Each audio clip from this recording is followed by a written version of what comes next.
Start कर रहे हैं। हमारा 5th क्लास है कैश फ्लो स्टेटमेंट की। एक आज लॉन्ग क्वेश्चन करना है हमें। अब क्वेश्चन बहुत बड़ा है, इसलिए आप मेरे साथ साथ नोट कर लो।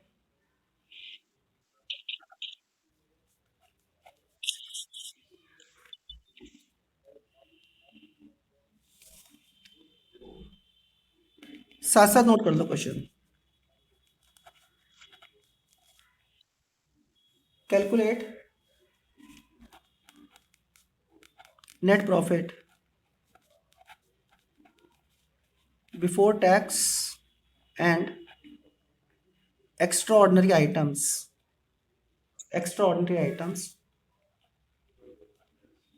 From the following balance sheet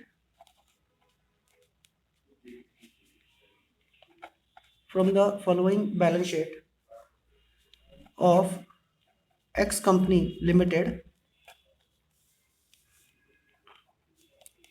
as at 31st March 20 and 31st March 21। ठीक है, क्वेश्चन साथ साथ नोट करोगे। काफ़ी बड़ा क्वेश्चन है क्योंकि सोल्यूशन इसका इतना बड़ा नहीं है, क्वेश्चन ही बड़ा है, तो आप क्वेश्चन साथ साथ नोट करते रहो। हमें 2 ईयर्स की बैलेंस शीट गिवन है और उससे हमें कैलकुलेट करना है net profit before tax and extra ordinary item. ठीक है, बैलेंस शीट से कैसे करेंगे, तो बैलेंस शीट हमें गिवन है और आप जानते हो बैलेंस शीट का तो जो फॉर्मेट है अकाउंटिंग के अंदर जो बैलेंस शीट की जाती है कंपनी की, उसमें कंपनीज एक्ट का सेक्शन 129 बताता है कि बैलेंस शीट का फॉर्मेट क्या रहेगा। उसमें नोट नंबर रहते हैं और जब भी कंपनी की बैलेंस शीट बनाई जाती है तो हमेशा 2 ईयर्स की बनाई जाती है। पहले करंट ईयर की होती है यानी कि 31 मार्च 21, फिर प्रीवियस ईयर की होती है यानी कि 31 मार्च 20। ये करंट ईयर है 21, 20 प्रीवियस ईयर और उनका अमाउंट। फर्स्ट हेडिंग है हमारा equity and liabilities. Equity and liabilities में पहला पॉइंट होता है share holder fund.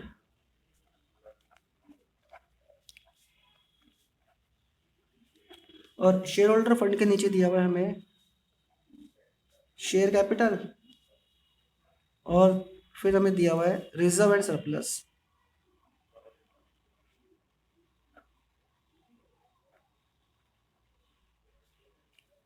Share capital में दिया हुआ है suppose 8 lakh rupees, 8 lakh rupees, sorry यह नोट नंबर में कुछ नहीं है, ये तो ब्लैंक है। 8 लाख रुपीज करंट ईयर में और प्रीवियस ईयर में भी 8 लाख रुपीज। नोट नंबर इसमें कुछ भी नहीं है। रिजर्व एंड सरप्लस में दिया हुआ है नोट नंबर 1। ये 1 भी हो सकता है, 2 भी हो सकता है, क्वेश्चन में कुछ भी हो सकता है। जो भी आपको सोचना नहीं है वो सब क्वेश्चन में गिवन होगा। इसमें नोट नंबर 1 गिवन है और रिजर्व एंड सरप्लस यहाँ पे हमें गिवन है 6,95,000 एंड 5,20,000। उसके बाद नंबर 2 हमें दिया हुआ है non current liabilities.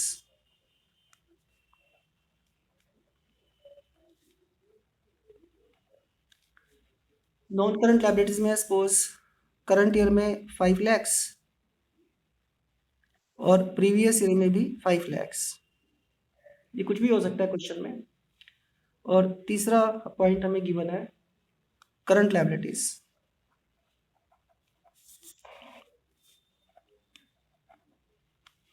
Current liabilities में हमें दिया हुआ है पॉइंट ए ट्रेड पेबल, फिर point B other current liabilities, point C short term provisions. और शॉर्ट टर्म प्रोविजन के सामने लिखा हुआ है नोट नंबर 2 और इनके अमाउंट हमें गिवन है ट्रेड पेबल के suppose 60,000 rupees, 50,000 rupees, then 1 lakh rupees current year का, और प्रीवियस ईयर का 75,000 रुपीज़। देखो आपने एक क्वेश्चन अगर ध्यान से समझ लिया ना, तो ये लॉन्ग क्वेश्चन सारे, जितने भी लॉन्ग क्वेश्चन है सारे आप कर पाओगे। एक क्वेश्चन को ही ध्यान से समझना है बस। और शॉर्ट टर्म प्रोविजंस जो नोट नंबर 2 है, वो हमें गिवन है 1,50,000 rupees and 1 lakh rupees previous year का। और इसके बाद हमने इनका टोटल किया बैलेंस शीट का, ये आ गया 23,05,000 रुपीज़ और प्रीवियस ईयर का 20,45,000 रुपीज़। लेकिन अभी बैलेंस शीट आधी हुई है। फिर सेकंड सेकंड क्या होता है बैलेंस शीट में? एसेट्स। एसेट्स के अंदर सबसे पहले हमें दिया हुआ है पॉइंट नंबर 1 में नॉन करंट एसेट्स।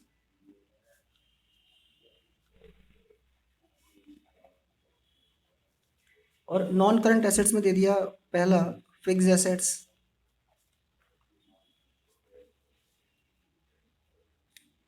सेकंड हमें दे दिया non current investment, non current investment. साथ साथ नोट करते रहना बेटा, क्वेश्चन बहुत बड़ा है क्योंकि। और दूसरा पॉइंट फिर हमें दे दिया इसने current assets.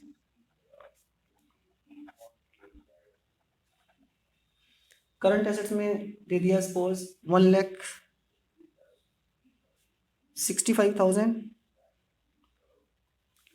And 1,90,000 previous year का। और fixed assets suppose 18,40,000 rupees and 15,55,000 rupees. फिर non current investment 3 lakh rupees and 3 lakh rupees. और फिर हमने एसेट्स का भी टोटल कर लिया। टोटल तो इक्वली आता है, आप जानते हो 23 करंट ईयर का 23,05,000 और प्रीवियस ईयर का 20,45,000। क्लियर है? और इसके बाद है ना कुछ एक हमें दिया हुआ है नोट्स टू अकाउंट्स। मैं अगले पेज पे करूंगा, ये पेज मेरा खत्म हो गया है। आप इतना नोट क्वेश्चन नोट करते रहना, क्वेश्चन बहुत लेंथी है, सॉल्यूशन इतना लेंथी नहीं है। फिर हमें बनाना है नोट्स टू अकाउंट।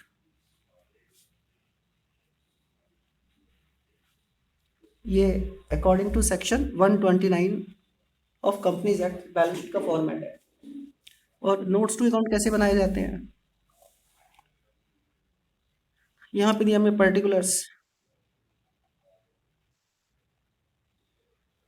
और हमें दिया हुआ है करंट ईयर यानी कि 31 March 21 and previous year 31 March 20। Notes to accounts में नंबर 1 किसका था? Reserves and surplus. ये कुछ भी हो सकता है, क्वेश्चन में नंबर कुछ भी हो सकता है, आपको सोचने की जरूरत नहीं है, वो सब दिया होगा। रिजर्व एंड सरप्लस में हमें दिया हुआ है सपोज जनरल रिजर्व,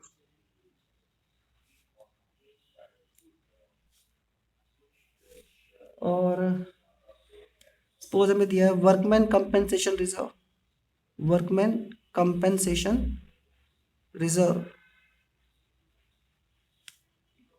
और सरप्लस दिया हुआ है, सरप्लस मतलब balance in statement of profit and loss. और इनके अमाउंट्स भी गिवन है, suppose general reserve 275, 250 and 170। And previous year के 2,10,000, 2 लाख, 1,10,000। और फिर इसका टोटल हमें दिया हुआ है 6,95,000। साथ साथ नोट जरूर करना है, नोट करोगे तभी समझ में आएगा, लिखने से बातें दिमाग में बैठती है। और नोट नंबर 2 दिया हुआ है फिर हमें short term provision.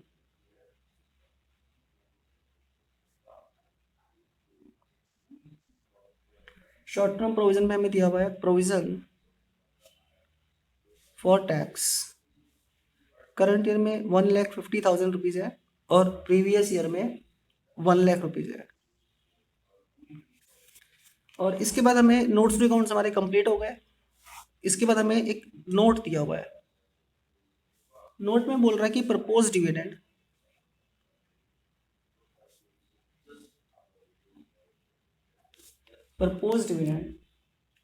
For the year ended on 31st March 21 and 31st March 20, मतलब पहले करंट ईयर फिर previous year, are rupees 1,60,000 and 80,000 respectively. ठीक है, ये सारा क्वेश्चन है और इसमें हमें कैलकुलेट करना है net profit before tax and extraordinary items. आइए इसको सॉल्व करते हैं बहुत ध्यान से। अब लिखना बंद करेंगे, अब कुछ कुछ नहीं लिखना, किसी को भी सिर्फ समझना है। जब मैं बोलूँगा लिखना है तब लिखना, अभी सिर्फ समझना है। हमें क्वेश्चन में कहा गया था कैलकुलेट करो net profit before tax and extraordinary items, ये हमें कैलकुलेट करना है। और इसमें कैलकुलेट करने के लिए क्या फॉर्मेट रहता है, कौन से नाम इनमें ऐड होते हैं या माइनस होते हैं, ये हम ऑलरेडी कर चुके हैं। लेकिन ये क्वेश्चन में है ना बैलेंस शीट भी गिवन है। अब ध्यान से समझना बेटा क्या करना है, बहुत ध्यान से लिखना बंद कर दो। ठीक है, आप कुछ लिखिए। क्वेश्चन को सॉल्व करने के लिए आपको सबसे पहला काम क्या करना है, सबसे पहला काम बेटा समझ लो, जो बैलेंस शीट गिवन है ना, इसमें देखो क्या क्या नाम गिवन है हमें। शेयर कैपिटल, क्या शेयर कैपिटल हमारे फॉर्मेट में आता था calculation of net profit before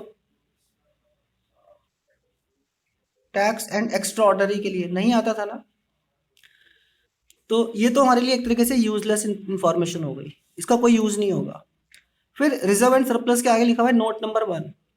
जहां पे भी आपको नोट नजर आ जाए ना, नोट नंबर 1, 2, 3, कोई भी नोट हो, उसको भी फिगर को आपने इग्नोर कर देना है। मतलब ये फिगर भी हमारे किसी काम की नहीं है, एक तरीके से बिल्कुल इग्नोर कर दो। फिर आ जाओ non current liabilities. Non current liabilities भी हमारे फॉर्मेट में नहीं आती थी, है ना, प्रॉफिट बिफोर टैक्स निकालने के लिए। ट्रेड पेबल नहीं आते थे, अदर करंट लायबिलिटीज नहीं आती थी, शॉर्ट टर्म प्रोविजंस। अच्छा, यहाँ पे नोट नंबर 2 है, इसको भी बिल्कुल इग्नोर करना है। इसके बाद आ जाओ एसेट साइड में, फिक्स एसेट्स भी नहीं आते थे, नॉन करंट इन्वेस्टमेंट्स भी नहीं आते थे और करंट एसेट्स भी नहीं आते थे। मतलब बैलेंस शीट में जितने भी नाम गिवन है ना, इसमें से कोई भी नाम net profit before tax and extra ordinary item निकालने के लिए यूज नहीं होता। ठीक है, और मैं बोल रहा हूँ बेटा, अगर कहीं पे नोट नंबर दिया हुआ है तो उसको तो वैसे भी नहीं पढ़ना, बेशक वो यूज होता हो या ना होता हो। क्लियर? सेकंड स्टेप, अब आ जाओ नोट्स टू अकाउंट्स पे। नोट्स टू अकाउंट्स में देखो रिजर्व एंड सरप्लस, इनमें स्टार्टिंग पॉइंट क्या होता था हमारा? सरप्लस होता था, होता था ना। तो हम यहीं से स्टार्ट करेंगे। Surplus that is balance in statement of profit and loss closing. Closing लेते थे हम, क्लोजिंग में कितना दिया हुआ है सरप्लस? 1,70,000 रुपीज। इसमें से फिर हम माइनस करते थे, that is balance in statement of profit and loss opening. Opening कितना दिया हुआ है हमें? 1,10,000 से हमने माइनस कर दिया।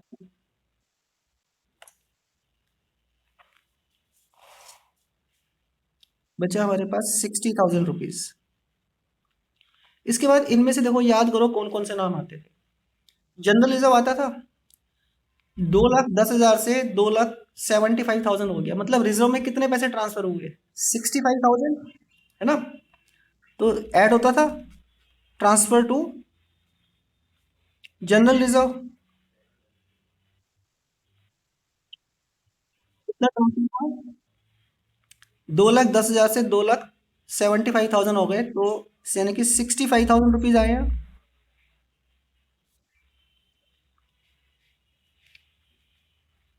275 माइनस 210। अच्छा, इसके बाद वर्कमैन कंपनसेशन रिजर्व, 2 लाख से 2,50,000 हो गया, तो रिजर्व्स तो आते ही हैं, ये भी ऐड होता था transfer to workman compensation reserve. 2,50,000 हो गया है, और लास्ट ईयर था 2 लाख, यानी कि 50,000 रुपीज आया है। इसके बाद शॉर्ट टर्म प्रोविजन आ गया, ये खत्म हो गया सारा। शॉर्ट टर्म प्रोविजन में प्रोविजन फॉर टैक्स याद करो, आता था इसमें? नहीं आता था? आता था ना, प्रोविजन फॉर टैक्स। लेकिन प्रोविजन फॉर टैक्स कौन सा आता था? याद करो, प्रीवियस या करंट ईयर का? वो करंट ईयर का आता था। करंट ईयर का हमें दिया हुआ है 1,50,000 रुपीज। ठीक है, करंट ईयर का लेना है, 1,50,000 रुपीज। अच्छा, उसके बाद नोट्स पे आ जाओ। वो कह रहे हैं कि प्रपोज डिविडेंड है 21 का और 20 का, 160 और 80। ये जो 160 है ये करंट ईयर का है, और 80 प्रीवियस ईयर का है। तो प्रपोज डिविडेंड कौन सा आता था इसमें, बताओ? करंट का, प्रीवियस का? प्रपोज डिविडेंड तो बेटा प्रीवियस ईयर का आता था ना। प्रीवियस ईयर का हमें गिवन है 80, और इन सबको ऐड कर लो। ऐड करके आ गया ये 4,05,000 रुपीज। ये आ गया हमारे पास net profit before tax and extraordinary items. ये हमारा आंसर है। देख लो, क्वेश्चन बड़ा था लेकिन उसका सोल्यूशन बिल्कुल छोटा है। क्लियर? एक बार मैं आपको फिर से बता देता हूँ।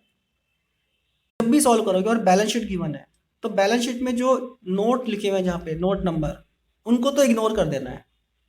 क्यों करना है इग्नोर? उसका रीजन है, क्योंकि जहाँ पे लिखा है ना नोट नंबर 1, 2, 3, जो भी नोट नंबर है वो फिर हमें नोट्स टू अकाउंट से देखने हैं, यहाँ से नहीं देखने बैलेंस शीट से।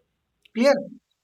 और बैलेंस शीट में बाकी नाम जिनके आगे नोट नंबर नहीं लिखा, जैसे share capital, trade payable, current liabilities, ये सब तो आता ही नहीं था उसके अंदर। ठीक है ना? तो वो भी नहीं लेना। इसके बाद जैसे पहले बनाते थे आप, कैलकुलेट करते थे net profit before tax and extra ordinary item, same method से आपको कैलकुलेट करना है। क्लियर बेटा? एक क्वेश्चन मैं आपको करने के लिए दे रहा हूँ, आप इस क्वेश्चन को नोट कर लो।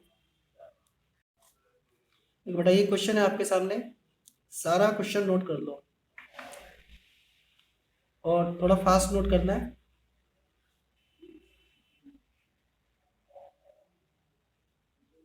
ओके, नोट करो। चलिए बेटा स्टार्ट करते हैं। देखो, आपको बैलेंस शीट गिवन है 21 यानी कि करंट ईयर का, और 20 यानी कि प्रीवियस ईयर का। अब इस बैलेंस शीट में से देख लो कौन कौन से नाम हमारे काम के हैं। पहली चीज शेयर कैपिटल, इसका तो कोई यूज नहीं होता। फिर रिजर्व्स, यहाँ पे नोट नंबर 1 लिखा हुआ है, अगर नोट नंबर 1 लिखा है तो हम यहाँ से इसको भी नहीं लेंगे, नोट्स टू अकाउंट से देखेंगे। फिर लॉन्ग टर्म बोरिंग्स नहीं आता, ट्रेड पेबल नहीं आता। हाँ, प्रोविजन फॉर टैक्स ये तो आता है ना हमारे फॉर्मेट में, और यहाँ नोट नंबर भी नहीं लिखा। तो इसका मतलब हमें ये वाली फिगर प्रोविजन फॉर टैक्स की यहाँ से लेनी होगी। और प्रोविजन फॉर टैक्स हम कौन से ईयर का लेते हैं? करंट ईयर का, आप जानती हो ना। तो हमें 20,000 रुपीज लेने हैं प्रोविजन फॉर टैक्स में। अच्छा, फिक्स एसेट्स नहीं आते हैं, करंट नॉन करंट इन्वेस्टमेंट नहीं आते हैं, कैश एंड कैश इक्विवेलेंट भी नहीं आते, तो ये भी यूजलेस इंफॉर्मेशन है। ठीक है? इसके बाद आगे आ जाओ। आगे वो कह रहा है नोट्स टू अकाउंट्स में रिजर्व एंड सरप्लस में जनरल रिजर्व 10,000 से 45,000 हो गया, तो कितना ट्रांसफर हुआ जनरल रिजर्व में बताओ। 35,000 ही ट्रांसफर हुए ना, तो हमें यही लेने हैं 35,000। और कंटीजेंसी रिजर्व जीरो था, अभी 5,000 हो गया, तो अगर जीरो से 5,000 हुआ तो कितने पैसे ट्रांसफर हुए, 5,000 रुपीज़ ट्रांसफर हुए, तो ये भी हमें लेना है। इसके बाद आ जाओ प्रपोज डिविडेंड। करंट ईयर का तो हमें लेना नहीं होता, प्रीवियस ईयर का प्रपोज डिविडेंड है 20,000, तो ये भी हमें लेना है, ठीक है ना। मतलब जहां जहां पे मैंने सर्कल लगाए हैं केवल वो फिगर्स हमारे काम के हैं। तो आइए इसको सॉल्व करते हैं। सॉल्यूशन कर रहे हैं बेटा। Calculation of net profit before tax and extra ordinary item. इसमें हम जानते हैं हमें सरप्लस का क्लोजिंग बैलेंस लेना होता है। इसमें से माइनस करना होता है सरप्लस का ओपनिंग बैलेंस। इस क्वेश्चन के अंदर तो दोनों ही नहीं दिए हुए हैं, दोनों ही जीरो हैं। फिर हमें प्रोविजन फॉर टैक्स ऐड करना होता है करंट ईयर का,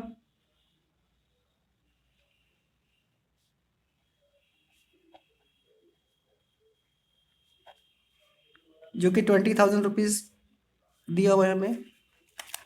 और देखो क्या है क्वेश्चन में, रिजर्व में ट्रांसफर किया 35,000, ये भी आता है। ट्रांसफर टू जनरल रिजर्व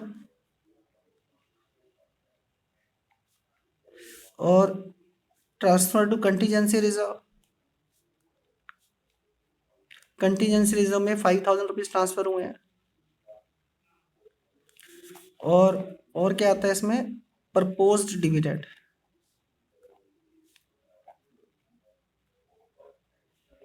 लेकिन ये प्रीवियस ईयर का आता है, और प्रीवियस ईयर का प्रपोज डिविडेंड कितना दिया था हमें, 30,000 रुपीज़।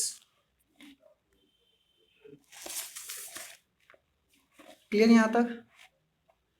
इनको टोटल कर लो, कितना आ गया, 5, 10, 0, 3, 90,000 रुपीज़। लो आंसर आ गया हमारा, net profit before tax and extra ordinary items. कोई डाउट बेटा इसमें, इसको नोट कर लीजिए।